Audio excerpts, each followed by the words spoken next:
इस वीडियो में आप परमेश्वर के 7वें दिन मनुष्य की उत्पत्ति और परमेश्वर द्वारा मनुष्य को दी गई पहली आज्ञा के बारे में जानेंगे। इस प्रकार आकाश और पृथ्वी और उनकी सारी सेना का सृजन पूरा हुआ और परमेश्वर ने अपना काम जिसे वह करता था 7वें दिन समाप्त किया और 7वें दिन अपने सारे काम से विश्राम किया।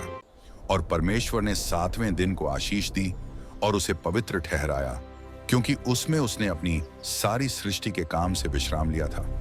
आकाश और पृथ्वी की उत्पत्ति का वृत्तांत यह है, जब वे सृजे गए थे, जिस दिन यहोवा परमेश्वर ने पृथ्वी और आकाश को बनाया, और मैदान का कोई पौधा पृथ्वी पर न था और खेत की कोई झड़ी बूटी उगी न थी, क्योंकि यहोवा परमेश्वर ने पृथ्वी पर मेह नहीं बरसाया था और भूमि जोतने के लिए मनुष्य भी न था। पर पृथ्वी से कोहरा उठता था, जिससे सारी भूमि सींची जाती थी। तब यहोवा परमेश्वर ने मनुष्य को भूमि की मिट्टी से रचा और उसके नथनों में जीवन का श्वास फूंका और मनुष्य जीवित प्राणी बन गया। और यहोवा परमेश्वर ने पूर्व दिशा में अदन में एक वाटिका लगाई और वहां मनुष्य को, जिसे उसने रचा था, रख दिया।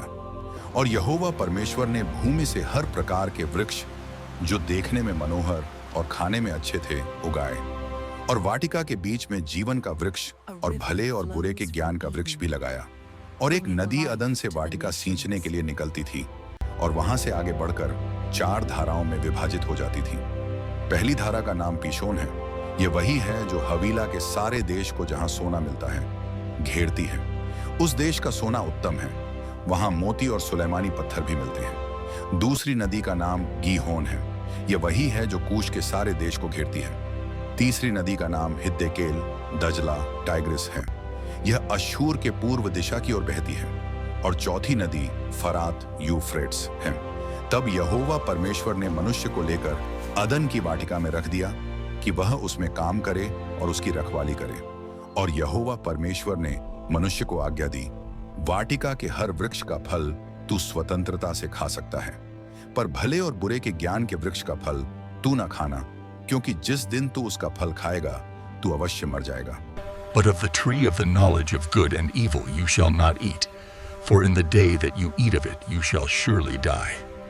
फिर यहोवा परमेश्वर ने कहा, मनुष्य का अकेला रहना अच्छा नहीं, मैं उसके लिए एक सहायक बनाऊंगा जो उसके योग्य हो।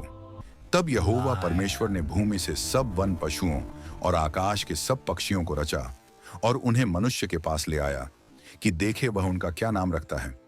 और मनुष्य ने जिस जिस जीवित प्राणी का जो नाम रखा वही उसका नाम हो गया। और मनुष्य ने सब घरेलू पशुओं, आकाश के पक्षियों और सब वन पशुओं के नाम रखे, पर मनुष्य के लिए कोई सहायक उसके योग्य न मिला। तब यहोवा परमेश्वर ने मनुष्य पर गहरी नींद भेजी, और जब वह सो गया तब उसने उसकी एक पसली निकाली और उसके स्थान को मांस से भर दिया। और यहोवा परमेश्वर ने उस पसली से, जो उसने मनुष्य में से निकाली थी, एक स्त्री बनाई और उसे मनुष्य के पास ले आया। तब मनुष्य ने कहा, यह तो अब मेरी हड्डियों में से हड्डी और मेरे मांस में से मांस है, इसलिए इसका नाम नारी, स्त्री रखा जाएगा, क्योंकि यह नर पुरुष में से निकाली गई है।